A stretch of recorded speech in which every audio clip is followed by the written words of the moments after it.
हुई। पिताजी कहते थे कि जो काम हम 3 पीढ़ी में नहीं कर पाए तो वो कर। नमस्कार, आप देख रहे हैं खबर चश्मा। मैं हूं आपका साथी अश्विन मिश्रा। हमारा कारवां पहुंच चुका है पूर्वांचल की तरफ। आज हम बात करेंगे पॉलिटिकल चश्मा में प्रतापगढ़ के एक ऐसे नेता से जो एजुकेशन के साथ, समाज सेवा के साथ विधायक भी रहा, लेकिन लोगों के बीच में जा के आज भी जिस तरीके से जुड़ाव करते हैं, लगता नहीं कि वो विधायक है। जैसे लगता है कि उनके घर का कोई सदस्य उनसे मिलता है और उनकी बात करता है। इसी पर बातचीत करने के लिए आज हमारे साथ कह सकते हैं कि प्रतापगढ़ जो राजनीति के लिए जाना जाता है, जहाँ सबसे ज़्यादा मंत्री बन के जाते हैं उत्तर प्रदेश सरकार में, वहाँ से ताल्लुक रखने वाले ब्रजेश मिश्रा। ब्रजेश का नाम ब्रजेश सौरभ के नाम से ज़्यादा जाना जाता है। आपका पॉलिटिकल चश्मा में बहुत बहुत शौक है। जैसे हम लोग आजकल पूर्वांचल में निकले हैं, कोरोना पीरियड में तो पूरी दुनिया में से गई, लोगों से बातचीत कर रहे हैं। कैसा बीता आपका लॉकडाउन? ये लॉकडाउन बीता तो काफ़ी संघर्षपूर्ण रहा, लेकिन इसने एक अवसर भी दिया।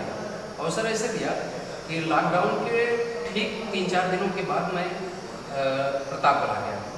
और प्रतापगढ़ जिस दिन आया उसी दिन प्रधानमंत्री जी ने जनता कर्फ्यू की बात कही और जनता से अनुरोध किया कि इस जनता कर्फ्यू को स्वीकारें।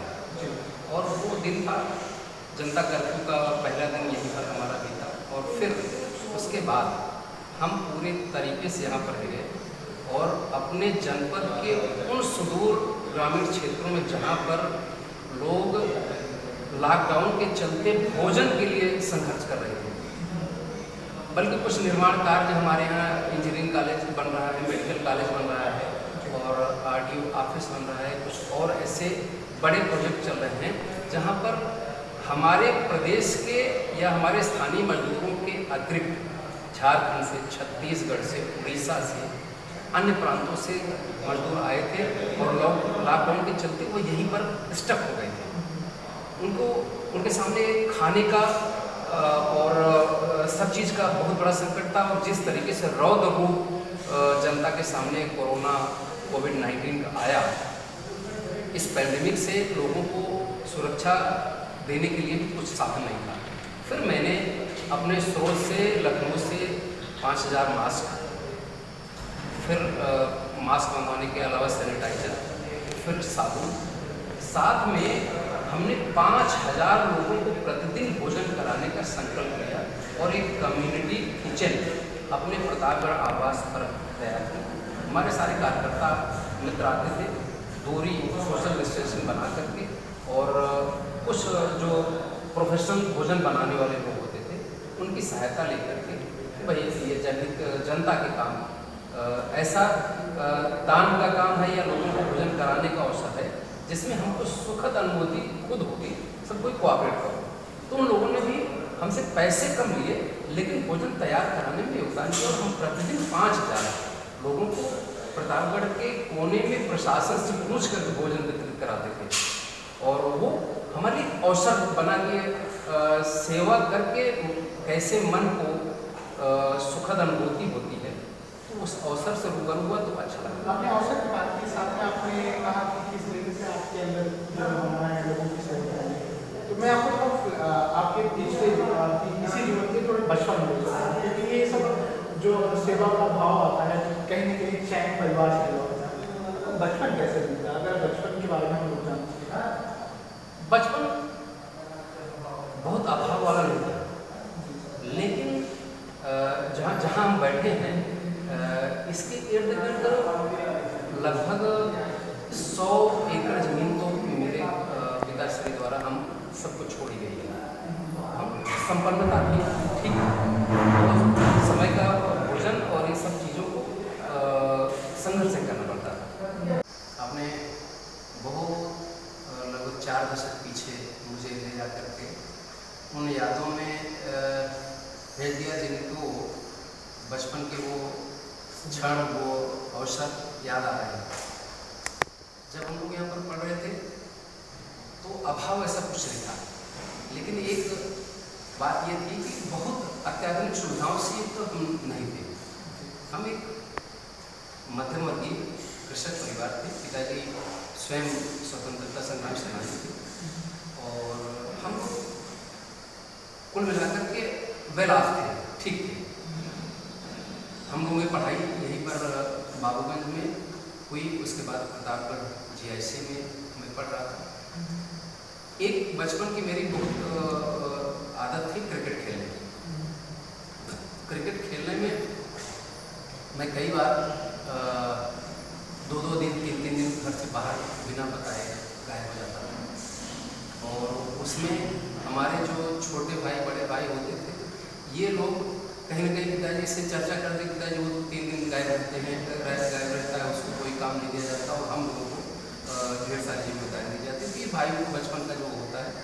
तो मैं एक बार लौट गया, हाई स्कूल में कर रहा था, लौट के आया तो 3 दिन क्रिकेट 20 रुपये मुझको मिले थे किताब के लिए।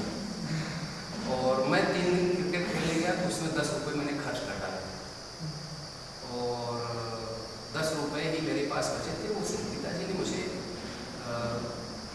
बुरी तरीके से पिटाई लगाई मेरी, और बल्कि यहाँ तक कहा कि बिल्कुल तुम अगर क्रिकेट खेलना है, तुमको और कोई काम नहीं करना है, घरेलू उसमें सहयोग नहीं करना है, तो तुम बिल्कुल घर छोड़ो। मुझे वो बात उस वक्त जैसे गहरे हिट कर गई। और मैं उस दिन से मैंने 17 साल की उम्र में घर छोड़ा था या 16 साल की, और मैं फिर यहाँ से चला ही गया। हाँ बता रहा हूँ, मैं बता रहा हूँ, बहुत विस्तार से बताता हूँ। मैंने अंतु रेलवे स्टेशन था, यहाँ पर शाम को एक ट्रेन जाती थी, तो उसका नाम था रायबरेली प्रतापगढ़ पैसेंजर। मैं उस पर बैठ गया और मुझे नहीं पता था कि मैं कहाँ जा रहा हूँ। और मैं वहाँ गया, जब गया तो अंतु के आगे अमेठी स्टेशन है, वहाँ पर मैं उतर गया। ये उतरा तो शाम को वहाँ पर टाइम रहा होगा 6:30 हो गए। और अमेठी ऐसा वीरान स्टेशन था जहाँ पर प्लेटफार्म पर CR टहल रहे थे। और अमेठी में मैं उतर गया, मैं वहाँ से उतर करके साधन नहीं मिला तो मैं प्लेटफार्म पर सो गया। मैं सो गया, मुझे याद नहीं है कि सोया था। रात में मुझे एक चीज़ ध्यान में, कोई मेरा मुंह सूंघ रहा है। तो मैंने अचानक मैं अचानक जगा तो मैंने देखा कि बड़ा कोई सियार या जानवर टाइप का वो सूंघ रहा था, और उसकी बदबू से मेरी आँख खुल गई। जब मैंने देखा तो वो 8-10 के झुंड में थे, और 8-10 के झुंड में स्टेशन पर प्लेटफॉर्म पर। तो मैं उठ करके फट से एक ईंटा उठा करके मारा तो भागे तो फिर मैं तुरंत वहाँ से डर के भागा। स्टेशन मास्टर जहाँ पर लाइट जलाए बैठते थे, वो डिलीवरी वाली लाइट थी, मैं वहाँ गया तो वो उससे पूछा कि कैसे अपने अंतुआ के प्रतापगढ़ वाली अभिभाषा में पूछा कैसे खड़ा है लड़का। तो हमने कहा कि कुछ नहीं, हमारा ट्रेन छूट गई थी, उनका जाएगा अपने रिश्तेदारी में। अच्छा, तो कहा कि कब जाएगा? तो हमने कहा कि रात में जो ट्रेन अंतु जाएगी। तो हम इस चक्कर में वहाँ पर बैठे रहे, लेकिन घर जाने का मन नहीं था। फिर रात में इलाहाबाद से ट्रेन आई जो लखनऊ जाती थी। वो ट्रेन आई, मैं उसी पर बैठ गया। लखनऊ पहुँचा तो मैं बड़ा प्लेटफार्म, पहली बार मैं लखनऊ पहुँचा था। बड़ा प्लेटफार्म, बड़ा रेलवे स्टेशन, ढेर सारी चीज़ें देखा। कई कुछ तरीके के चोर और बदमाश टाइप के लोगों ने भी मेरे ऊपर नज़र डाली। उस टाइम में ऐसा लगता था कि बच्चा था तो ढेर कुदृष्टि भी कुछ लोगों की थी, लेकिन मैंने हिम्मत करके प्लेटफॉर्म पर ही अपना एक दिन गुजारा। तो भूख लगती थी तो वहाँ पर 1 रुपये में 5 पूरी मिलती थी रेलवे स्टेशन पर। तो एक बार में एक रुपये की पूरी खा करके मैं रह जाता था, सब्जी पूरी। दूसरे दिन मैंने देखा एक व्यक्ति तरुण भारत, एक बच्चा तरुण भारत अखबार बेचने आता है। मेरे जेब में उस वक्त 8 रुपये बचे थे, 8 लगभग। तो हमने उससे पूछा कि ये अखबार कैसे मिलेगा। उस लड़के से हिम्मत करके पूछा तो उसे अपना कोई नाम दीक्षित बताया, और वो लखनऊ में इटौंजा के पास का रहने वाला था। इतना मुझे ध्यान में ही उसका नाम और चेहरा सब कुछ मुझे याद है। तो उसने कहा कि कहाँ से तुम कहाँ से आए हो? तो हमने बताया कि मैं प्रतापगढ़ का हूँ। बोले ऐसे यहाँ कैसे बैठे हो? तो हमने बता दिया कि ऐसे ऐसे मैं घर छोड़ चला है। तो उसने कहा कि तो कहूँ काम करिए। हमने कहा काम हम न करवाइए, बताओ ये अखबार कैसे मिले, हम बेचें। तो उसने कहा कि ये तुमका पैसा जमा कर पड़े तो मिले। तो हमने कहा कि हमारे पास 8 रुपया है। उसने कहा अच्छा 5 रुपये तुम 50 अखबार देते हैं। तो हर अखबार पर 5 पैसे मिलता था। तो बेच गए। तो उसने कहा कि अब तो फिर अब अगले दिन ही हम बेच कर दे पाएंगे। तो फिर अगले दिन आया तो उसने हमें 100 दिया। फिर दूसरे दिन 200 दिया। ये करते करते फिर मेरे पास अखबार बेचने का और बोलने का एक्सेंट, अखबार बेचने को कैसे हमें बोलना है, तरुण भारत ले लो, तरुण भारत ले लो, आज की ताज़ा खबर, आज की ताज़ा खबर, ये बोलते थे। तो लोग देखते थे, फिर पलट के पूछते थे कि कहाँ का अखबार है, तो बताते लखनऊ का है। तो वो अखबार में बेचता था। तो उससे थोड़ा हमें संग्रह हो गया। 4 दिन मेरे बीते थे। तो मुझे इतना याद आया कि हमारे यहाँ घर पर पिताजी के पास संघ परिवार के एक प्रचारक आते थे जो यहाँ पर रुकते थे। उनका नाम था ठाकुर संख्या प्रसाद सिंह जी। तो पिताजी से उनका आना जाना होता था। हमारे यहाँ संघ परिवार के लोग बचपन से आते थे। संघ कार्य का विस्तार यहाँ पर हमारे घर से हुआ था। तो वो बताते थे कि रेलवे स्टेशन के ठीक बगल में वहीं पर संघ कार्यालय है, किसान संघ कार्यालय, वहीं पर रहते। ये बचपन में मेरे दिमाग में बैठा था। और क्या करते हैं? आने जाने से चर्चा सुनते थे। तो मुझे लगा 4 दिन बाद मैं पूछूँ, देखा जाए वो कार्यालय कहाँ है। तो मैं घूमते टहलते निकला तो स्टेशन से मात्र 500-700 मीटर आगे बढ़ा था। तो वो कार्यालय मुझको दिख गया जिसमें लिखा था किसान संघ कार्यालय। तो वो मेरे बचपन में याद था कि कार्यालय का नाम नहीं बताते। तो मैं वहीं पर एक सज्जन पानी भर रहे थे, 4-5 बाल्टी नल था। तो हमने कहा भाई साहब ये किसान संघ कार्यालय यही है? तो बोले कि हाँ यही है, बताओ किससे मिलना है? तो हमने कहा कि ठाकुर साहब से मिलना। तो हमने कहा यहाँ रहते हैं? बोले यहाँ रहते हैं। पहले पानी पहले हमारा पानी भरो तब तुमको मिलवाएंगे। तो 5 बाल्टी पानी उन्होंने मुझसे भरवाया। और फिर भरवाने के बाद कहा कि ऊपर ठाकुर साहब बैठे हैं। मैं गया, ठाकुर साहब से मिला। तो मुझे करके फिर पूछे कि तुम कैसे? फिर समझ रहा हूँ कि तुम पंडित जी के लड़के हो, ब्रजेश हो। तो हमने कहा कि जी। तो हमने बाबूजी कहा। तो संघ परिवार में, विचार परिवार में किसी भी प्रचारक को, आदरणीय अपने बड़े को अमूमन बाबूजी और चाचा जी ये संबोधन नहीं किया जाता, भाई साहब किया जाता है। तो हमने कहा जी बाबूजी। तो बोले कि अच्छा ठीक है। तो 4-5 लोग और वहाँ पर कार्यालय पर थे। तो उन्होंने कहा कि तुम आए कैसे? तो हमने कहा पैसा वैसे ही आ गया। बोले कि अच्छा। बैठे। फिर उन्होंने पूछा भोजन वोजन किए हो? तो हमने कहा कि वैसे कल किए थे। बोले अच्छा कल किए थे? तो बोले कि हाँ। तो एक काशीनाथ जी रहते थे वहाँ कार्यालय पर, सब कोई जैसे संघ परिवार का होता है। बोले काशीनाथ जी कुछ भोजन है क्या? तो बोले कि नहीं भाई साहब भोजन है तो नहीं। बोले कुछ भी हो जरा ले आइए भाई। ये ब्रजेश हैं, ब्रजेश जी हैं, प्रतापगढ़ के पंडित जी हैं, वहाँ पर हम आते जाते हैं, उनके बेटे हैं। ये घर से भाग के आए हैं, इनको जरा कुछ खिलाया पिलाया जाए। तो वो पितृवत एक उनका वो था। तो उन्होंने कहा 2 दिन हम वहाँ रहे। 2 दिन रहे तो सब सहकार्य कैसे होता है, अपना कार्यालय कैसे साफ करना है, अपना कपड़ा कैसे साफ करना है, बड़ों का कैसे कोऑपरेट करना है, भोजन में किचन में कैसे सहयोग करना है, वो 3 मिक्सअप हो गए। तो 4-5 दिन बाद ठाकुर साहब ने कहा कि अब तुम घर जाओ, पंडित जी से हम बात करते हैं, चाहे मुझे। बोले अच्छा ऐसी बात है तो क्या करूँगा? बोले अच्छी बात है। तो फिर धीरे धीरे उन्होंने कहा कि तुम गए हो? तो हमने कहा भाई साहब शाखा में हमारे घर पर छोटे लाल जी आते थे, तो वहीं से शाखा सबको लाकर सबको शाखा स्थान संघ स्थान पर ले जाते थे, ये देखा है। हमने कहा कि मेरे बड़े भाई प्राचार्य जी जो आते थे उनको ITC कराने के लिए 1 हफ्ते के लिए ले गए थे, वही ध्यान में है। इसमें दंड वगैरह चलाया जाता है, हमने कहा लाठी वाठी चलाना सिखाया जाता है। तो वही बोले कि ये शाखा है, वहाँ पर इतने से इतने बजे सवेरे उठ कर जाओ। तो फिर मैं गणेशगंज शाखा में 5-7 लोग सवेरे 5 बजे उठ करके जाते थे। 15 दिन बाद उन्होंने कहा कि अभी घर जाने का मन है। तो मैंने कहा कि नहीं सर नहीं, घर जाने का मन नहीं है। तो बोले कि ऐसी इतनी नाराज़गी। हमने कहा नहीं वैसे और मैं घर नहीं जाऊँगा, अगर मुझे कुछ करना है तो मैं खुद करूँगा। बोले अच्छा तुम्हारा हाई स्कूल कितना परसेंट था? हमने कहा सर 60.5%। बोले अच्छा हाँ। तो बोले अच्छा इसका मतलब फर्स्ट डिवीज़न रहे वो? हमने कहा हाँ भाई सर रहा हूँ। बोले कि ट्यूशन पढ़ा लोगे? हमने कहा कि पढ़ा लेंगे। बोले शिशु मंदिर में पढ़ा लोगे? हमने कहा पढ़ा लेंगे। तो फिर मुझको अलीगंज शिशु मंदिर में अध्यापन के लिए उन्होंने भेजना चालू किया। फिर मैं उठ करके 2-3 ट्यूशन पढ़ाता था, जाता था, फिर लौट के आता था, भोजन वोजन बनता था, फिर और अपना कपड़े उपड़े धोना और व्यवस्था करना, फिर शाम को फिर शाखा। तो जहाँ पर आज भारतीय भवन है लखनऊ में, जहाँ पर संघ का क्षेत्र का कार्यालय है भारतीय भवन, तब राजेंद्र नगर शाखा और राष्ट्रधर्म कार्यालय वहीं पर था।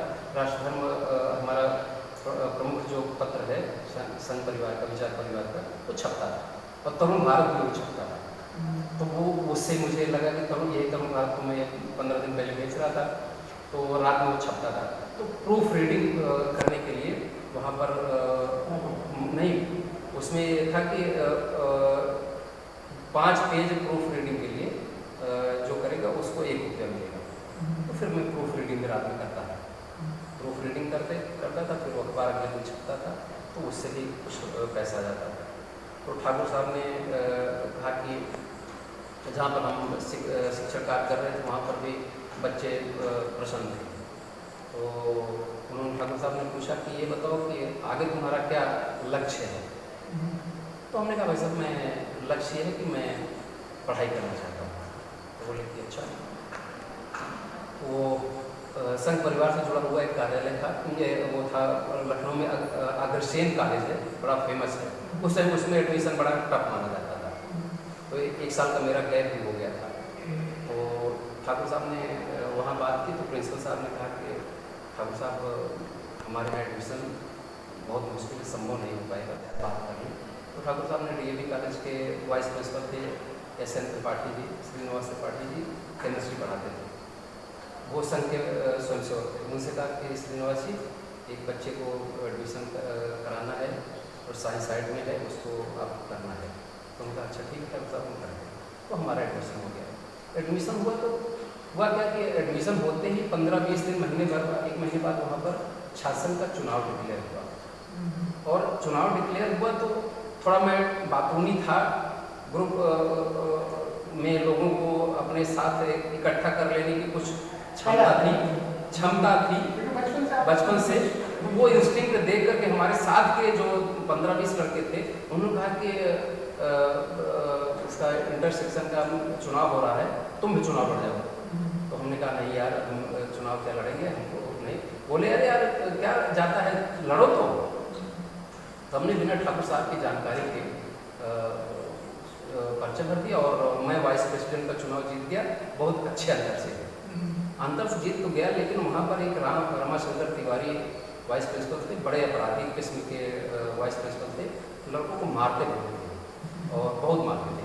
तो शासन का जो पैसा था, उस पैसे के माध्यम से हुआ कि हम लोग शासन द्वारा सभी कक्ष में एक घड़ी कक्षों में बांट दिया जाए। उसी के लिए प्रस्ताव लेकर गए तो वो बड़े अपशब्द बोलकर 2-3 थप्पड़ मार दिए। बड़े नेता बनते हो, ये बनते हो, निकाल देंगे, मारेंगे, ये वो कर देंगे। तो अपशब्द और साथ में मारने की, गोली मारने की भी बात उन्होंने कह दी। तो वो बात बहुत वैसे ही चुभी जैसे पिताजी ने मुझे कही थी, तो मुझे वो चुभी थी और वो बात हट कर गई थी, वैसे हट कर गई। फिर वो बोलना नहीं चाहिए मुझे कैमरे के सामने, लेकिन फिर हमारे साथ के लड़कों ने गुरुजी की विधिवत सेवा की और मैं एक्सपेल हुआ वहाँ से। वहाँ से एक्सपेल हुआ तो तुरंत एडमिशन मैंने ले लिया बगल में जिसको KKC कहते हैं, कानपुर इंटर कॉलेज। तो उतने दिनों हमारा संपर्क इतना हो गया था कि मैं वहाँ गया तो हम तुरंत एडमिशन मेरा हो गया उसी सत्र में। और 1 महीने बाद एग्जाम था 11वीं का, तो मैं गया तो एडमिशन हो गया और चुनाव वहाँ पर भी क्लियर था। फिर हम प्रेसिडेंट वाला चुनाव लड़ गए और वो चुनाव भी जीत गए। और वो चुनाव जीत गए तो झुंड जो है ठाकुर साहब के पास आया जहाँ मैं रहता था। तो बोले ठाकुर साहब चौंके कि आखिर ये झुंड क्यों आया, कैसे आया। तो बोले क्यों जी ये सब क्या है। तो सब वो लड़के वो नारा लगा रहे थे और वो साथ में कर रहे थे। तो वो थोड़ा सा सेकी हुई कि आखिर ऐसा क्या क्या हुआ। तो हमने बताया है सहमति। बोले तुम पढ़ने लिखने के बजाय तुमको अच्छा करियर मिले, तुमको मैंने क्या सोचा था और तुम बन गए। चलो अब तुम जो है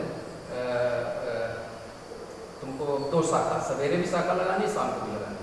मैं शाखा गणेशगंज शाखा का मुख्य शिक्षक था और शाम को मैं राष्ट्र धर्म मंत्री कार्यालय। जो सामाजिक सेवा का जो पूरा प्रक्रिया थी आप उसी समय से उसी समय किस तरीके से हमें राष्ट्र के उसमें रहने वाले लोगों के लिए। बिल्कुल बिल्कुल वो जो घटना मैं समझ करता हूँ। तो वहाँ पर मैंने जब ये काम किया वहाँ से इंटरव्यू में पास हो गया। संयोग से उस वर्ष पूरे KKC में हमारे सेक्शन में 59 लोगों के सेक्शन में मात्र 9 लोग पास हुए और सेकंड डिवीजन 1 पास हुआ अकेला मैं, बाकी सब थर्ड डिवीजन। हर सब कोई आया नहीं पूरे विद्यालय में। तो उस पर ठाकुर साहब खुश भी हुए और नाराज भी हुए। फर्स्ट डिवीजन क्यों नहीं आया, और खुश हुए कि 59 लोगों में 9 पास हुए, 9 में तुम सेकंड डिवीजन आए। तो उन्होंने कहा अच्छा चलो ठीक। फिर इलाहाबाद विश्वविद्यालय में आ गया। उन्होंने ठाकुर साहब से मैंने कहा मैं इलाहाबाद जाऊँगा। इलाहाबाद विश्वविद्यालय आया तो यहाँ पर शासन का 9 साल से शासन का चुनाव नहीं हुआ था। सब लोग आंदोलन कर रहे थे, मैं भी उसमें कूद गया। और कूदने में तो वाइस चांसलर के कार्यालय में तोड़फोड़ हुई भयंकर, और उस तोड़फोड़ में भयंकर आग लगी, क्षति हुई। उसमें 39 लोगों को एक्सपेल किया गया। तो वो दुर्भाग्य मेरे साथ यहाँ पर भी एक्सपेल वाला लगा था, एक्सपेल हो गया। तो BSc कर रहा था मैं वहाँ। तो जब एक्सपेल हो गया तो फिर मैं वहाँ से बोरिया बिस्तर बांध करके लखनऊ आया। लखनऊ में लखनऊ विश्वविद्यालय में गया। तो आर्ट साइड में सत्र बचाना था, BSc में नहीं हुआ तो आर्ट साइड मेरा एडमिशन हुआ। फिर मैंने सोशल वर्क, इकोनॉमिक्स और हिस्ट्री विषय लेकर के BA किया। तो फिर मैं लखनऊ विश्वविद्यालय आ गया। लखनऊ विश्वविद्यालय आकर के मैंने BA में प्रवेश किया। वहाँ यहाँ पर भी शासन का ही वही संकट चल रहा था, छात्र आंदोलित थे, हम भी उसमें थे। उसमें रविदास मल्होत्रा अभी सपा के नेता है, पहले वो संघ के ही कार्यकर्ता माने जाते थे और लखनऊ विश्वविद्यालय के महामंत्री थे। तो करीब 10,000 छात्रों का हुजूम जो है उत्तर प्रदेश विधानसभा घेरे था। उस टाइम SP सिटी यही ब्रजलाल थे। तो ब्रजलाल बड़े खुंखार SP के नाम से जाने जाते थे। तो भीड़ जो है अंदर जाना चाहिए छात्रों की और बल्लियाँ बनी थी। तो हमको जो है रविदास मल्होत्रा ने उकसाया कि क्या कर रहे हो ब्रजेश सर, ये बल्ली तोड़ो। तो हमने लपक करके वो जो रस्सी बंधी थी उसको तोड़ दिया, खोल दिया और पूरी बल्ली टूट गई। तो इसने जो है मुझे रूल से मेरे सर पर मारा। तो इतने तेज मारा कि मेरी हड्डी एक ऊपर आ गई और मैं बेहोश हो गया। बेहोश हो गया तो फिर घोड़े भी दौड़े। तब तक जैसे एक रूल मारा तो मैंने भी SP सिटी को एक थप्पड़ मारा रूल से। बस ये तो एक उसने मारा तो हमने मारा, फिर उसने मारा, फिर हमने मारा। और इतने में कितने पुलिस वाले मुझे मारे मुझे नहीं पता। फिर उसके ऊपर घोड़े दौड़ते हुए आए तो घोड़े की टाप मेरे पेट पर पड़ गई, जिससे मेरी स्त्री हप कट गई और मैं बेहोश खून से लगभग वहीं पर पड़ा रह गया। फिर अगले दिन दिनमान ये सब छपते थे, नवभारत टाइम्स अखबार वहाँ पर नया लखनऊ में आया, टाइम्स साथ इंडिया, सभी में बहुत मेन पेज पर छपे। उस वक्त मुझे याद है कि मुलायम सिंह यादव जी हमको बलरामपुर हॉस्पिटल में इमरजेंसी में मैं एडमिट था, वहाँ पर ये मिलने आए थे। और मिलने आए थे तो बड़े उत्साहवर्धन करने के उसमें बोले बहुत बहादुर हो तुमने उसको बृहलाल को मारा, बहुत बहादुर। तो मुझे वो याद आता है कि उनका मोरल बूस्टिंग का छात्रों के साथ उनकी बॉन्डिंग अच्छी थी, बिना किसी रिश्ते के, बिना नाते के मुझको मिलने आए। हमारे साथ वहाँ पर अस्पताल में 50-50 लड़कों की भीड़ रही होगी। उन्होंने उस वक्त 2,000 रुपया निकाला, कहा कि सभी बच्चों को कुछ खिलाओ फ्रूट वगैरह खिलाओ। तो ये करके वो चले गए। तो धीरे धीरे मैं 2 दिन बाद होश में आया था जब वो आए थे। उसके पहले मेरे बड़े भाई टाइम्स ऑफ इंडिया थे, उनको डॉक्टर ने बता दिया था कि बचना नहीं है, मरना है, क्योंकि शरीर का कोई अंग ऐसा नहीं था जो नहीं टूटा था, कोई भी अंग ऐसा नहीं था जो नहीं टूटा था। तो डॉक्टरों ने कहा कि 2 दिन 3 दिन 4 दिन जितने दिन खींच जाए लेकिन बचना नहीं है।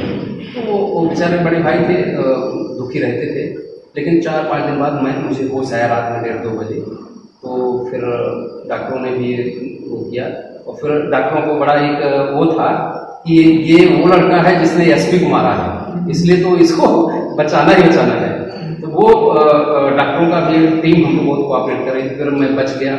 फिर पूरे लखनऊ में लोगों में चर्चा हो गई, मीडिया में भी, सब जगहों पर कि भाई ये लड़का ऐसा है, दाढ़ी मूछ कुछ नहीं है, लेकिन उसने इस तरीके से एसपी को मारा कि वो एसपी भी एक बार मान गया कि हिम्मती था। फिर मैं उसी साल चुनाव हुआ और मैं चुनाव लड़ा, निर्दलीय इसलिए लड़ना पड़ा कि हमारे विद्यार्थी परिषद के लोगों ने हमारे पास धन न होने की वजह से ये कहकर कि आप के पास बैकग्राउंड नहीं है, धन नहीं है, पैसा नहीं है, इसलिए हम आपको नहीं लड़ा पाएंगे। वो मेरा विरोध वाला जो पेवर था वो सामने आया। मैंने कहा कि मैं खुद लड़ूंगा, और फिर अल्टीमेटली मैं खुद लड़ करके जीते। और जब मैं जीता तो उतने वोट से अभी तक लखनऊ विश्वविद्यालय के इतिहास में हारने वाले और जीतने वाले के बीच उतना बड़ा अंतर करने हुआ। वर्तमान अध्यक्ष हैं आपके, वो हम दोनों लोग साथ में थे, हम दोनों लोग साथ में थे विद्यार्थी परिषद में, हम दोनों लोग साथ काम किए, दोनों लोग। और आज भी हमारे दोनों लोगों को वैसे ही भ्रातृत्व संबंध है। ठीक है, पद उनका राष्ट्रीय प्रदेश अध्यक्ष का है, लेकिन फिर हम सक्रिय राजनीति में पूरी तरीके से संगठन के रास्ते में जाकर के हम जनता के माध्यम से कूद गए। फिर वहां से निकल करके आए तो हमने 2-3 पार्टियों से टिकट मांगा। अच्छा, विधानसभा का। इससे मैं थोड़ा आप पीछे ले जाता हूँ।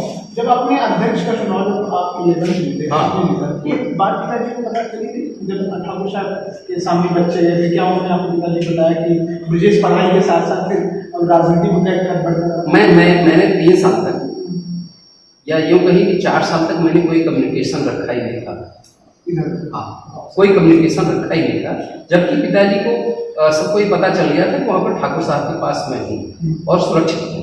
अध्यक्ष चुनाव, और वो ठाकुर साहब को ही दुख हुआ था, क्योंकि वो मुझे चाहते थे, उनकी मंशा थी कि मैं या तो मैं बहुत अच्छा अधिवक्ता बनूं, श्रेष्ठ अधिवक्ता, या फिर मैं बहुत अच्छा प्रचारक बनूं। ये उनका सपना था, ये ठाकुर साहब का सपना था कि मैं बहुत अच्छा अधिवक्ता बनूं या मैं श्रेष्ठ प्रचारक बनूं। अच्छा, क्या अभी वो है? नहीं, अभी 3 साल पहले ठाकुर साहब का देहांत हुआ, परलोकवासी हुए। अध्यक्ष उसके बाद मैं पूरा आजीवन उनसे जुड़ा रहा, बातचीत होती है? नहीं, आजीवन जुड़ा रहा। और जब मैं बाई द वे 2 चुनाव में निर्दलीय यहाँ पर लड़ा, यहाँ पर प्रशासन से, प्रतापगढ़ के आपराधिक राजनीतिज्ञों से, अपराधियों से लड़ते भिड़ते एक मध्यम वर्गीय किसान परिवार का लड़का। और जब मैं भारतीय जनता पार्टी में अपने लिए टिकट मांगता था तो यहाँ पर फिर वही स्थिति आ गई थी कि पैसे वालों को दे दिया जाएगा। एक बार राजा राम पांडे को दे दिया गया, समर्थन में एक बार बाबा रमेश बहादुर सिंह को दे दिया गया। फिर मैंने तय किया कि मुझे अपनी पहचान खुद बनानी है। फिर मैं तीसरा चुनाव लड़ा और मैं मात्र 6-7 हज़ार वोटों से हार गया था निर्दलीय। चौथी बार मुझे सतीश चंद्र मिश्रा जी, क्योंकि मैंने LLB कर लिया था, सतीश चंद्र मिश्रा जी के साथ मैं जुड़ गया था। तो वो उसी टाइम 2005 में बसपा का उठान चल रहा था बहन जी के नेतृत्व में कि ब्राह्मणों को जोड़ने के लिए, पूरे प्रदेश के ब्राह्मणों को जोड़ने के लिए एक बड़ा अभियान चल रहा था। तो उस अभियान में उनके पास फीडबैक यहाँ से गया कि प्रतापगढ़ का गढ़वारा का एक लड़का है, यंग है, बहुत डायनेमिक है और वो निर्दलीय लड़का है, उसको अगर ले लिया जाए तो BSP जीत सकती है। तो ये प्रस्ताव बहन जी को के पास संभवतः सतीश मिश्रा जी भाई साहब के पास गया। फिर मिश्रा जी ने अप्रोच किया, बात कही। मेरा मन अपने मूल संगठन को छोड़ के जाने का नहीं था, लेकिन हाँ थे तो, लेकिन फिर उन्होंने कहा तो मैं BSP गया, BSP में गया और 21,000 मतों से मैंने कैबिनेट मिनिस्टर को हराया नहीं, बल्कि 21,000 मतों के अंतर से गढ़वारा की जनता जीती और मैं फिर वहाँ से प्रथम बार ये चुनकर गया तो मुझे लोक लेखा समिति में स्थान मिला। फिर मुझको अधिष्ठाता यानी स्पीकर की जो टीम होती है उसमें उनकी अनुपस्थिति में सदन को संचालित करने के लिए 4 अन्य लोगों को लिया जाता है। एक मैं भी था, मुझे लिया गया और मैंने 5 साल में 14 बार सदन का संचालन किया। इतना लंबा जो आपका सदन बीता, हाँ, पिताजी से जो नाराजगी थी, पिताजी खुश होते थे कि बेटा आपको बिहार करके हैं, पढ़ भी लिया, अच्छे कॉलेज में नाम हो गया, लोग जानते हैं। पिताजी कभी कहा आपसे कि अच्छा कर रहे हो? पिताजी स्वयं क्योंकि यहाँ पर अच्छे राजनीतिक या एक अच्छे समाज सेवी के रूप में उनका स्थान था। मैं देखता था बचपन में आसपास के जितने गरीब आते थे, शादी होती थी तब कुछ भी होता था तब उनसे कहते थे पंडित जी हमारे बेटियों का शादी है, बेटवा की शादी है, तो पूछते थे क्या चाहिए। कोई कहता था कि लकड़ी नहीं, कोई कहता गेहूँ नहीं, कोई कहता फला नहीं, तो पिताजी करते रहते थे। तो वो संस्कार तो हमको मिला ही था, माहौल तो मिला ही था। और जब क्या कहते हैं मैं चुनाव लड़ना चालू किया तो पैसा ज़्यादा खर्च होता था। तो कभी कभी पिताजी कहते थे कि लोगों से कहते थे, जब मैं लौट के यहाँ आया कहते थे जितना पैसा ब्रजेश बर्बाद करते रहे इतने में तो 50 बीघे खेत और आ जाए, इतने चीज़ें जैसे वो कहते थे। लेकिन जब मैं चुनाव जीता तो यहाँ पर इर्द गिर्द जो गाँव के लोग हैं बैठे थे, पिताजी बहुत रोए। आप थे वहाँ पर? समझ सकता हूँ मैं वहाँ पर था मतगणना स्थल पर। समझ सकता हूँ क्योंकि पिता और पुत्र का जो संबंध होता है बहुत इसमें, क्योंकि कभी भी पिता नहीं चाहता कि उसका बेटा किसी ऐसे रास्ते पर जाए, और पिता के सपनों को जब पूरा करता है बेटा तो पिता की आंखें भी भर आती हैं। और आज आप उन दिनों को याद करते हो। लेकिन बहुत खुश हुई है कि उसके साथ ये हुआ कि 7 महीने बाद पिताजी का देहावसान हो गया। नहीं, लेकिन फिर भी पिताजी कहते थे कि जो काम हम 3 पीढ़ी में नहीं कर पाए थे तो वो इसे कर दिया।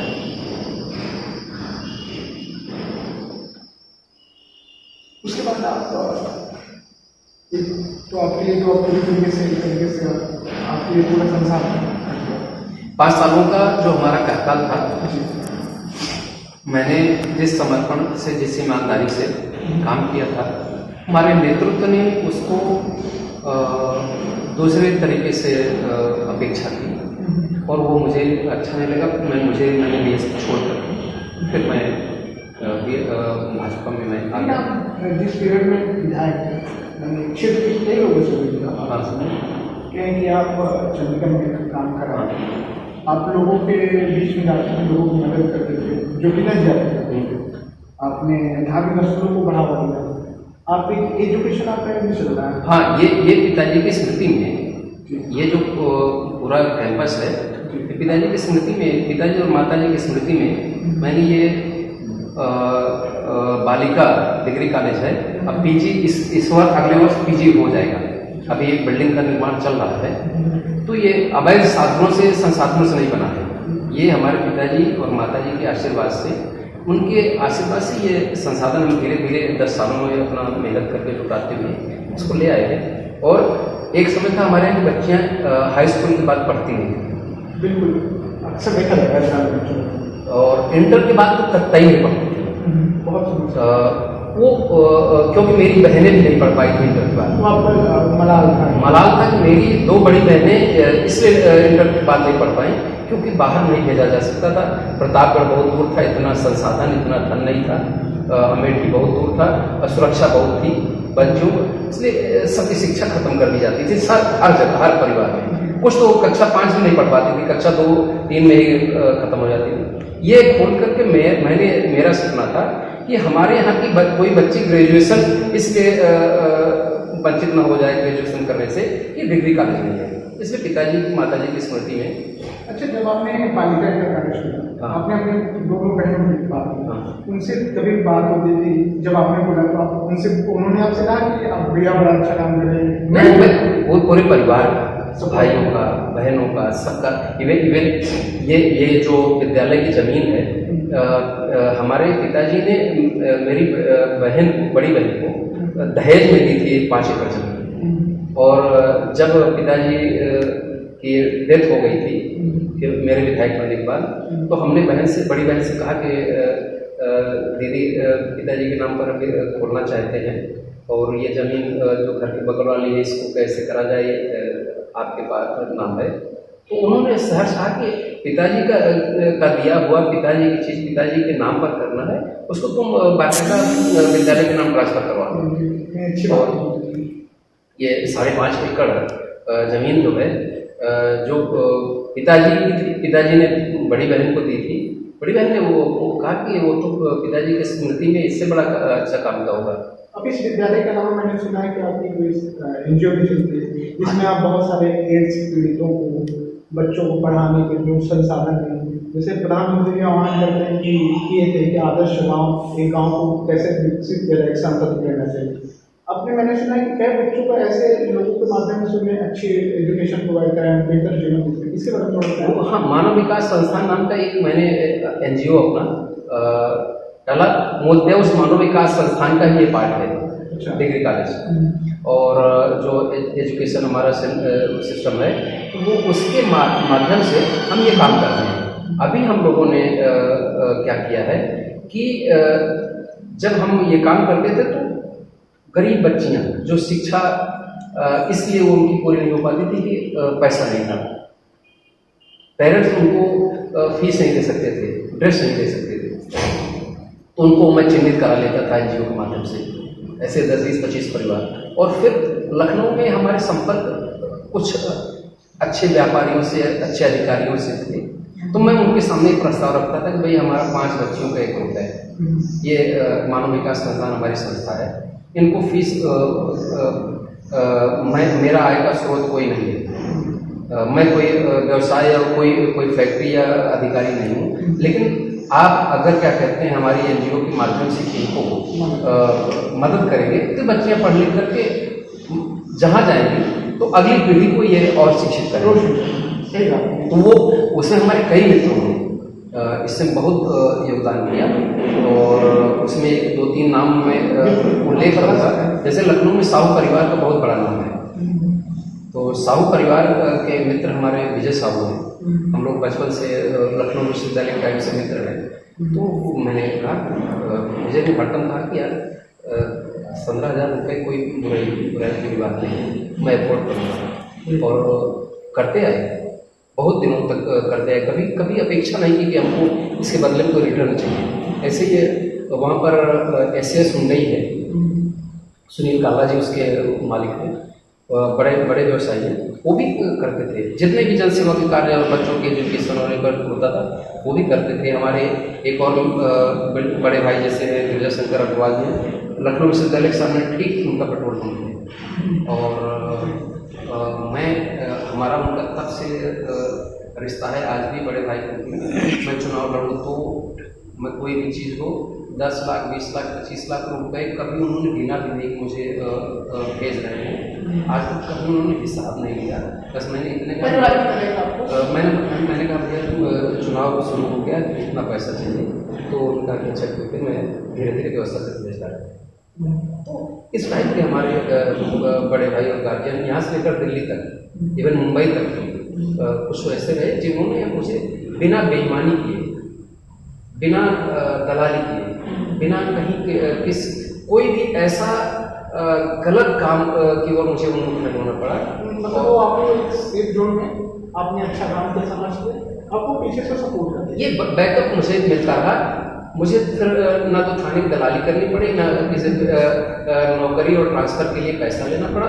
आज भी ईश्वर की कृपा से माता पिता के आशीर्वाद से कोई भी एक आरोप, यदि मैं ये चुनौती तो नहीं, लेकिन मैं सबसे कहता हूँ कि एक भी आरोप चरित्रहीनता का, अनैतिकता का, घूसखोरी का, बेईमानी का, ट्रांसफ़र पोस्टिंग का, जमीन कब्जाने का या किसी भी तरीके से किसी को करने का, अगर कोई आरोप कोई व्यक्ति सिद्ध कर देगा तो मैं राजनीति को उसी वक्त दिला देती हूँ। दूसरी बात, मैं एक चीज़ जरूर कहूँगा कि प्रतापगढ़ में अपराधियों का और कुछ लोग परिवारों का, राजे राजाओं का बोलबाला था, राजनीति पर कब्जा था। मेरा मिशन था कि इन राजे रजवाड़े गुंडों अपराधियों से मुझे जो जो करना पड़ेगा, वो जो जिस भाषा में, जैसे जैसे भारत अपराधी देश नहीं, लेकिन भारत चीन जैसे और पाकिस्तान जैसे अपराधी को जवाब देना जानता है। तो छोटे पैमाने पर मैं अपराधी नहीं था, लेकिन यहाँ के जो अपराधी, जो अपराध की जिनकी आजीविका थी और लोगों को सता कर पैसा वसूलने का मानना होता था, अन्याय मैंने ये तय किया। और प्रतापगढ़ मेरा वापस लौटने का कारण ये था, यहाँ के अन्याय और जुल्म के खिलाफ जो ये तथाकथित राजा राजवाड़ों और अपराधियों की बकौती थी, उसको खत्म करना था। और मैं जब बीएसपी से लड़ा था, तो मैंने अपने साथ में 2 सीटें और बगल की जिताने में सफलता हासिल की थी। वो थी तत्कालीन मीरापुर और प्रतापगढ़ सदर, तीनों सीटें जीती थी। और जब से मैंने बीएसपी छोड़ी थी, उसके बाद बीएसपी ने यहाँ पर कभी विधायक का मुंह भी नहीं देखा। क्या आंकड़ा लगभग कि कितने बच्चों को अपने इन सिस्टम के तहत आपने अच्छे एजुकेशन दे पाए? मैं मानता हूँ कि अपने पूरे जीवन में मैंने लगभग 500 बच्चों का हित किया है। अच्छा, अच्छी संख्या। साथ में आप एड्स को क्या अवेयरनेस क्या? हाँ, अच्छा, एड्स को और हमारी जैसे कुपोषित माताएं, गर्भवती माताएं होती थी, तो उनमें सबसे बड़ा संकट होता। मैं गांव में कभी जाता था तो मैं देखता था लीन थिन, बहुत दुबली पतली माँ, लेडी गर्भवती है, जो स्वयं कुपोषण का शिकार है। और फिर मेरे दिमाग में आता था कि जिस माँ की गर्भनाल से जुड़कर बच्चे को भोजन मिलना है, वो माँ ही भूखी है, तो बच्चा कैसा होगा? तो वो उसके लिए फिर मैं थोड़ा मेरा तेवर थोड़ा खराब होता था। फिर मैं यहाँ पर जो आंगनबाड़ी और महिला कल्याण विभाग और बाल कल्याण विभाग के अधिकारी जो पैसा खाते थे, उनके विरुद्ध मैं बहुत आक्रामक और थोड़ा ज़्यादा आक्रामक होकर के कार्रवाई करता था। उस कार्रवाई का परिणाम होता था कि हमारे 5 साल में गर्भवती माताएं, बच्चों और कुपोषित बच्चों, आंगनबाड़ी और इन सब जगहों पर पूरी तरीके से ध्यान रखा गया। लेकिन दुर्भाग्यवश 5 साल के बाद मैं दोबारा चुन नहीं गया। इसलिए फिर थोड़ा कुछ योजनाएं जो हमने अपने क्षेत्र में बनाई थी, जैसे अंतु को तहसील बनाने का एक सपना था। यहाँ पर मंडी परिषद के लिए जमीन मैंने आवंटित करा दी, पैसा भी आ गया। यहाँ पर बस स्टेशन बनना था, यहाँ पर फायर स्टेशन बनना था। ये सब प्रस्तावित हैं, लेकिन नहीं बने, क्योंकि जो हमारे बाद जो विधायक जो सज्जन बन के आए, उन्होंने विधानसभा में और जगहों पर लिख दे दिया कि चीज़ों की कोई आवश्यकता नहीं है हमारे क्षेत्र में। तो जब जनप्रतिनिधि लिख के दे रहा है कि आवश्यकता नहीं है, उसकी प्रायोरिटी दूसरी है, तो फिर वो हो गया। जो मैंने प्रस्तावित मार्चरी और चीरघर का प्रस्ताव मैंने उस टाइम कराया था, वो बाद में क्या कहते हैं गायघाट रोड पर प्रतापगढ़ में बना, वो बना। और अब उसी रोड पर मेडिकल कॉलेज भी बन रहा है और विकास हो रहा है। मैंने अपने टाइम में आरटीओ ऑफिस के लिए प्रस्ताव कराया था बिल्डिंग का, तो वो आरटीओ ऑफिस गढ़वारा बाजार के पास आया, लेकिन वो श्रेय इसलिए हमको नहीं कि हम प्रस्ताव करने के बाद हट गए थे। दूसरे से जो आप सपने पहले देते थे, जो हो जाने चाहिए, मेरे द्वारा बनाया प्रस्तावित यहाँ पर कस्तूरबा गांधी इंटर कॉलेज है बच्चों का बाबूगंज में, जहाँ पर मेरी प्राइमरी की शिक्षा हुई है। हाँ, वहीं पढ़े थे। वो अब वहाँ पर कस्तूरबा गांधी बालिका इंटर कॉलेज, आवासीय बालिका इंटर कॉलेज खुला है। बच्चियाँ वहाँ पर अन्य जगहों की बच्चियाँ पढ़ती हैं। तो राजनीति होता है कि अगर इस तरह से आपने प्रस्ताव किया तो मुझसे नहीं देते, आपको खुशी तो मिलती होगी, आपने बनाए हुए प्रस्ताव आप रखे हुए?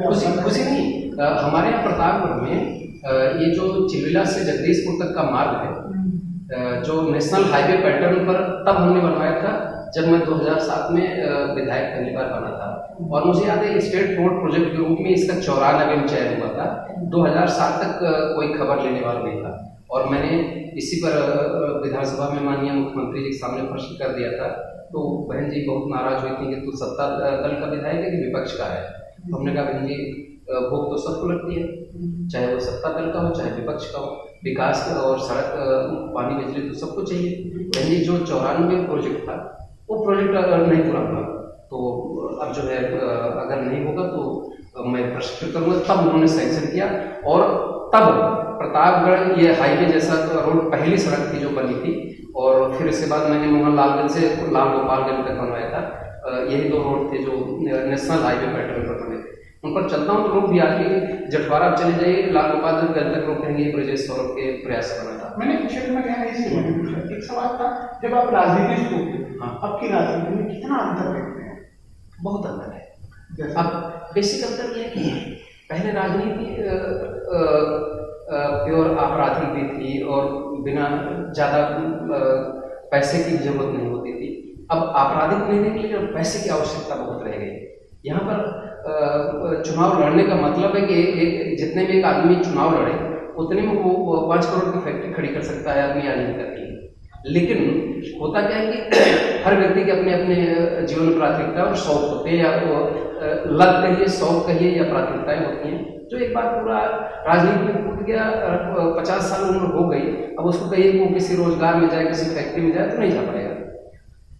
अब जैसे मैं हूँ, मुझे लगता है कि मैं 54 वर्ष की मेरी उम्र होने जा रही है। अब मुझे लगता है कि MSME के माध्यम से कोई बड़ा रोजगार भी खड़ा करना चाहिए, प्रयास भी कर रहा हूँ। लेकिन प्राथमिकता तो पूरी राजनीतिक जीवन में यही रही। मैंने MA economics, master in social work, LLB, BBA, PhD और Lal Bahadur Shastri mass communication centre से मैंने पत्रकारिता की डिग्री लिखने के बाद मेरा एक अपना सब मानना था, राजनीति में अनपढ़ों और लंपटों और वंचारों की बकौती नहीं होनी चाहिए। वहाँ पर पढ़े लिखे लोग जाएं। अच्छा, आपको कभी दुख नहीं होता कि मतलब बहुत सारे ऐसे नेता जो 5वीं नहीं पढ़े, 8वीं नहीं पढ़े, किसी प्रदेश के मुख्यमंत्री बन जा रहे हैं, विधायक बन जा रहे हैं, मंत्री बन जा रहे हैं, तो मतलब कैसे कनेक्ट कर पाएंगे, जनता तक कैसे इम्प्लीमेंट कर पाएंगे? देखिए, ये दुख का विषय नहीं, ये हमारी डेमोक्रेसी की, हमारी लोकतांत्रिक व्यवस्था की खूबसूरती भी है कि ये डेमोक्रेसी में एक कक्षा 5 पढ़े या अल्प शिक्षित व्यक्ति को भी मुख्यमंत्री बनाया जा सकता है और क्या पढ़े लिखे व्यक्ति को बनाया जा सकता है। ये डेमोक्रेसी में किसी भी व्यक्ति को कुछ भी पाने का अधिकार है। जैसे आपने PhD, हाँ, आपको नहीं लगता कि दोनों के सोचने विचारने में और इम्प्लीमेंट करने में जमीन आसमान का फर्क होता है? मैंने कहा ना, इसीलिए मैं राजनीति में आया कि सब ब्यूरोक्रेट और टेक्नोक्रेट्स के हाथों में पूरी राजनीति कैद रखी है। लेकिन पिछले 2 दशकों में जब से शिक्षित लोगों को राजनीति में आना शुरू हुआ है, उसके बाद अब जो ब्यूरोक्रेसी हावी रहती थी, लाल फीताशाही हावी रहती थी, वो उस लाल फीताशाही पर अंकुश लगा है। पहले मंत्री और विधायक जो है वो ब्यूरोक्रेट्स के आगे पीछे मंडराते थे, क्योंकि सारा पावर उन्हीं के हाथ में रहता था। मंत्री और विधायक सिर्फ चिड़िया बैठाने का काम करते थे। अब उनको पता है कि किस जगह पर कौन सा प्रोजेक्ट तैयार होगा, किस फील्ड में किसका क्या कंट्रीब्यूशन होगा, लागत क्या होगी, ये नेता को भी पता होना चाहिए, मंत्री को भी पता होना चाहिए। क्योंकि ये लाल फीताशाही तो अपनी जेब भरने काम करती थी। मंत्री अनपढ़ गवार कम होते थे तो उनको थोड़ा बहुत पीछे से कोई ऐसा दे करके लोग शांत कर देते थे। इसी पे एक सवाल है, आपने क्रिकेट अच्छे क्रिकेट खेलते थे, आप PhD, आपको नहीं लगता कि प्रतापगढ़ में सबसे ज्यादा मंत्री चुन के जाते हैं? ये तो मैंने कहा। और एजुकेशन इतना पीछे कैसे? एजुकेशन की बात नहीं, स्पोर्ट भी पीछे। आपको लगता है कि अच्छा स्टेडियम प्रतापगढ़ शहर के अलावा भी इस क्षेत्र में कहीं भी हो जहाँ कोच हो, अच्छी सुविधाएं हो? इसलिए तो मैंने कहा कि प्रतापगढ़ की धरती औद्योगिक तौर पर, रोजगार के तौर पर बहुत पिछड़ी और विपन्न रही, लेकिन राजनीतिक तौर पर बहुत ही उर्वरा रही। हमारे यहाँ आंवला विश्व प्रसिद्ध आंवला पाया जाता है, तो यहाँ पर माना जाता है कि नेता और आंवला 2 ही वैरायटी यहाँ पाई जाती है। एक जीवन के लिए अमृत फल है और एक जीवन के लिए विस्मृत फल है। राजनीति यहाँ पर बहुत ऊंचे पायदान तक जाती है, लेकिन गरीब यहाँ जो राजनेता हुए जो रहे, तो जैसे पिछले जमाने में कांग्रेस का एक नारा होता था कि गरीबी हटाओ, गरीबी हटाओ नारा देते थे, तो गरीबी नहीं हटाते थे, गरीब को हटाते थे। तो बहुत बड़ी बात, गरीब को हटाते थे।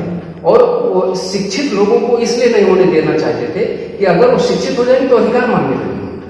तो इसीलिए वो बताइए, इंदिरा जी के टाइम से प्रधानमंत्री रहते हुए गरीबी हटाओ कांग्रेस ने उनको किया था, और 2020 हो गया, गरीबी हटी नहीं, और क्या कहते हैं नारा भी कहाँ चला गया, गरीबी तब की जैसी थी वैसी अभी भी है, सब कुछ है, लेकिन वास्तव रियलिटी में पब्लिक से नहीं था, वो सिर्फ एक नारा था। आज भी प्रतापगढ़ प्रदेश के जो 5 पिछड़े हुए जनपद होंगे उनमें से एक है, 5 में से। जैसे कोविड-19 में भारत भी 5वें स्थान पा चुका है, बड़ी बात है। 193 देशों में हम 5वें स्थान, चौथे पर आ गए हैं। लगातार हम आगे में हमारा देश आगे बढ़ रहा, हो सकता है अमेरिका को इसमें पीछे छोड़ दे कोविड-19 के।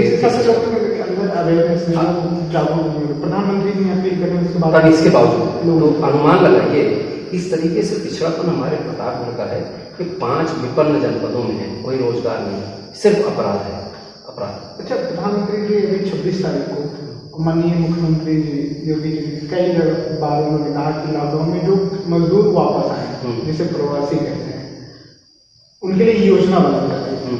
आपको लगता है कितना ये कारगर सिद्ध होगी?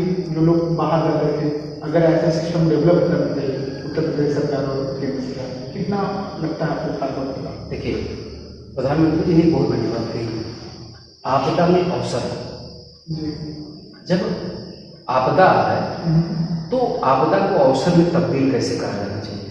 जब तक आपदा नहीं तब तक हमारे यहाँ से मजदूर जो है प्रवासी बनकर के अन्य प्रांतों में जाते थे, लेकिन अब आपदा नहीं, जब ऐसा हो गया है तो अब ये अवसर बना है हमारे यहाँ के रहने वालों के लिए भी और सरकार के लिए कि जो मजदूर हाड़ मास सब कुछ अपना खपा करके वहां पर उन्नति में योगदान करते हैं, उनको यहाँ पर अवसर क्यों ना दिया जाए। इसलिए हमारे मुख्यमंत्री जी ने बहुत बढ़िया पहल की। उन्होंने जो मजदूर प्रवासी बाहर रह रहे थे, आते समय सबका उन्होंने एक स्किल मैपिंग कराई। उस स्किल मैपिंग के माध्यम से सबका रोजगार, नेचर ऑफ वर्क, सबका डिटेल एड्रेस, उनका विवरण सबके पास आ गया। अब वो हमारी सरकार जो है उन स्किल्ड लोगों का पता ब्यौरा रख करके अब जो हमारे यहाँ नए इन्वेस्टमेंट हो रहे हैं, नई उत्तर प्रदेश में नए कारखाने, नई वो चीजें हैं, सरकार के पास आंकड़ा है, डेटा है।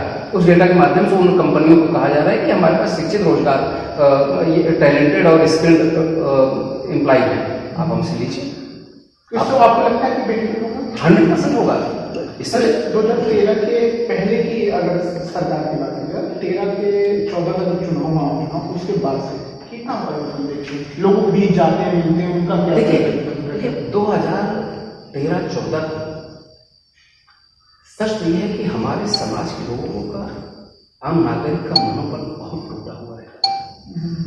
इवन पाकिस्तान और छोटे छोटे देशों से पर विजय पाएंगे या नहीं, ये तो सपने की बात थी। हमारे फौजियों का मनोबल टूटा रहता था। वो बॉर्डर पर रहते तो थे लेकिन लड़ नहीं सकते थे, हौसला तोड़ दिया जाता था। जो 2014 के बाद मोदी जी के आने के बाद से जिस तरीके से जितनी छूट हमारी आर्मी को जो सम्मान दिया गया, आज उसी का परिणाम है कि दुनिया की महाशक्ति बनने के लिए आतुर चाइना की हिम्मत नहीं है कि आमने सामने लड़ाई करे। सिर्फ वो विश्वासघात ही कर सकता है, इसके अलावा उसके सैनिकों की, उसकी सेना की, उसके नेतृत्व की हिम्मत नहीं है कि भारत से आमने सामने लड़ाई लड़े। ये धमक नहीं, ये धमक जो आर्मी में है, नेतृत्व में है, वो धमक हमारे गांव के सब गरीब व्यक्ति तक भी है कि मोदी के पीएम बनने के बाद अब हम दुनिया के किसी को भी, दुनिया के किसी भी देश को हम टक्कर देने की हैसियत में हैं और हमारी सरकार की, सेना की इतनी हैसियत है कि अब हमको कोई कमजोर न समझे। तो दुनिया में, दुनिया का नजरिया बदला है भारत और भारतीयों को देखने का। आज से मैं 4 साल पहले गया था, या 5 साल पहले हांगकांग और चाइना भी गया था। तो मैं देखता था कि बड़ी हेय दृष्टि से देखते थे, मतलब एक नजरिया चल रहा है। हांगकांग में भारतीय कहने के बाद वो मुंह घुमा लेते थे, लेकिन दोबारा लोग हमारे मित्र हैं, वो लोग कहते हैं कि इंडिया का बोलबाला है। भारतीय कहते ही लोग हंस के बात करते हैं। और हम एड्रेस पूछ रहे थे तो वहां के हांगकांग के आदमी ने एड्रेस नहीं बताया। वो कह रहा था चाइनीज में बोलो। अगर 22 में आपको मौका मिलता है, आप विधायक बनते हैं, चुन जाते हैं, ऐसे 10 काम, 5 काम सबसे 12 से लेकर 22 के बीच मतलब 10 साल तक जो बैक है नहीं हो पाए, लोगों को बीच में जाते हैं, आपको मना लगता है कि मुझे कर देना चाहिए था, करना चाहिए। बिल्कुल आपने बहुत सामयिक प्रश्न किया। देखिए, यहाँ पर सबसे पहले हमारे किसानों को उत्पाद सब्जी उगाता है, खेती करता है, लेकिन उसको औने पौने दाम पर बेचना पड़ता है छोटी छोटी मार्केट में जा कर के, और वो उसको जो मेहनत करता है, जो लागत लगती है उसका उसको वो नहीं मिलता। लेकिन किसान तो है, किसानी छोड़ेगा नहीं, वो तो हर साल कर्जा लेगा, हर साल काम करेगा, हर साल अदा करेगा, हर साल बेचेगा और अपना पेट पालता रहेगा। यहाँ पर सबसे पहले इस कृषक मंडी परिषद की जो स्थापना का मेरा सपना पूरा रह गया था, वो मैं करूँगा। मेरा वो है हमारे यहाँ इस अंतु क्षेत्र के हमारे बॉर्डर पर 2-3 गांव हैं, जैसे धौरहरा है और कुछ अपराधी गांव है जो हमारे पड़ोसी जनपद के हैं। और उनकी सबसे बड़ी विडम्बना है, पूरी बाजार को अपराधियों ने रौंद डाला है। तो इसको फिर से विकसित करने के लिए टाइम अंतु अमेठी से पिछले 40 सालों में अंतु खत्म हो गया, अमेठी तहसील और जनपद के रूप में खड़ा हो गया। तो उसका कारण था कि यहाँ का कोई नेता नहीं था, प्रतिनिधि नहीं था। मैं यही पैदा हुआ हूँ, इसी मिट्टी की उपज हूँ, मेरा लगाव है कि अंतु को मैं तहसील जिला में बना पाऊँ, लेकिन अंतु को मैं तहसील को बनवा सकता हूँ। ये मेरी प्राथमिकता में है कि उत्तर प्रदेश सरकार को अंतु को तहसील बनाना और अंतु का नामकरण भी परिवर्तन करना है। क्योंकि अंतु शब्द जो है ये कभी कभी होता है कि नाम से ही किसी की प्रतिध्वनि निकलती है कि इसका अंतु, इसका रिफ्लेक्शन क्या है? अंतु यानी अंत, यानी स्थान, जिस स्थान का अंत ही हो वो आगे बढ़ेगा कैसे? तो क्या बताइए? तो यहाँ पर अंतु में बहुत बड़े समाजसेवी यहाँ पर थे, लाल त्रिभुवन सिंह जी। वो भी यहाँ पर विधानसभा चुनाव लड़े थे, लेकिन हमारे क्षेत्र के लोगों ने कभी गढ़वाल सिंह को विधायक नहीं बनने दिया। और अंतु के लाल साहब थे, और उन्होंने अंतु में अपने टाइम में ये ट्रेन प्रयाग प्रतापगढ़ पैसेंजर, उनकी बुआ जी रेल मंत्री थी भारत सरकार में, मध्य प्रदेश की रहने वाली थी, तो उनसे कहकर ट्रेन चलवाई थी। अंतु में बिजली 1965 में आ गई थी, लाल साहब की देन थी। सुनिए, 1965 में अंतु में टेलीफोन एक्सचेंज 1965 में आ गया था। और अंतु को बहुत बड़ा बनाने का सपना लाल साहब का था। तो मेरा अपना मानना है कि उनका नाम था त्रिभुवन सिंह, तो इसका अंतु को नामकरण अंतु के बजाय त्रिभुवन नगर हो जाए उनके नाम पर, जो इस क्षेत्र के बारे में उनको एक श्रद्धांजलि होगी कि अंतु को हम ये अच्छा नाम नहीं लगता। त्रिभुवन नगर बोलेंगे तो लगे त्रिभुवन, यानी सीधे सीधे बाबा भोलेनाथ का हुआ जाएगा, तो वो एक अच्छा नाम हो जाएगा। और तीसरा, जैसे अभी हमारे यहाँ शैक्षिक संस्थानों का बहुत अभाव है, इसको और एलिवेट करना है, इनको स्तर उठाना है। यहाँ पर इंजीनियरिंग कॉलेज और क्या कहते हैं पॉलिटेक्निक और रोजगार पर शिक्षण संस्थानों की यहाँ पर कम से कम रोजगार दे। मैं आपको बताऊं आजीविका के लिए मैं क्या करता हूँ। मैंने जब मैं क्षेत्र में आता था तो हमारा बेटा उन्होंने रोजगार कौनों नौकरी नहीं करता, भैया कहूँ लगा। अच्छे जो शोरूम होते थे या मोटर्स गैराज के वो होते थे, उनसे कहता था कि यार इसको रख लो।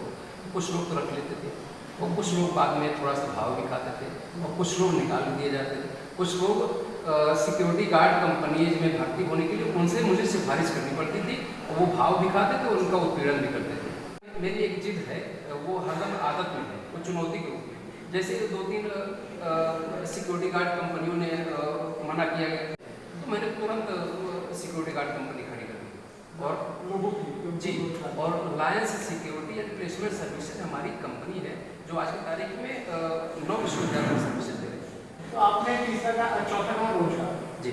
और और हमने अपने समय में प्रस्तावित किया था, धीरे धीरे वो हम नई नई विधायक तब भी बनी, तो कुछ अभी जगह हैं जहाँ पर कि विकास नहीं पहुँचा है, उन जगहों को फिर से सड़क मार्ग से जोड़ना और पानी और बिजली का जो अभाव है उनको पूरी तरीके से कैटर करना, ये मेरा ड्रीम है। तो मैं एक सवाल पूछूंगा, जॉब लेना चाहिए मैं आप उसे देना है तो जब उमेश नाथ का नाम चला हाँ। लोकसभा क्षेत्र में काफ़ी चर्चा जी। थी, तो उस समय लोकसभा चुनाव पकड़ पड़ा था जी। मैं 30 साल जिले पकड़ था, उसमें चर्चा काफ़ी थी जी। आपको पार्टी ने मौका नहीं दिया, उसके बाद लोग नाराजगी थी, आप फेसबुक पे कई बार लाइव पार्टी के खिलाफ कह सकते हैं नहीं पहुँचा पाते, आपने फेसबुक के माध्यम से और लोगों को कमेंट में देखता था आपके, मैं देखता था नहीं। लोगों को बड़ा जुड़ा होता, उसका कारण क्या नहीं कि इतना अच्छा नेता जो सोचता है उसे क्यों दूरी बनाती है पार्टी या क्षेत्र के लिए इतना अच्छा सोचने वाला नेता को मौका मिलना चाहिए? उसका कारण है कि मैंने आपको पहले बताया था कि जब मैं छात्र जीवन में पहली बार मैंने शुरुआत की थी, उस वक्त भी ये कहा गया कि क्या कहते हैं, तुम इतनी बड़ी बैकग्राउंड फैमिली बैकग्राउंड की नहीं हो, तुम्हारे पास इतना धन नहीं है, फला चीज़ें नहीं हैं, और इसलिए हम तुम डिप्राइव रहोगे। लेकिन मैंने कहा था कि उस वक्त जो मैंने सोचा था हासिल किया था, और जो आप अभी कह रहे हैं ना, ये भी हासिल करके दिखाऊंगा। शुभकामनाएं। प्रधानमंत्री जी की जैसी यात्रा मुझे लगी कि उन्होंने भी घर छोड़ा और उन्होंने संघर्ष करके आगे बढ़ा।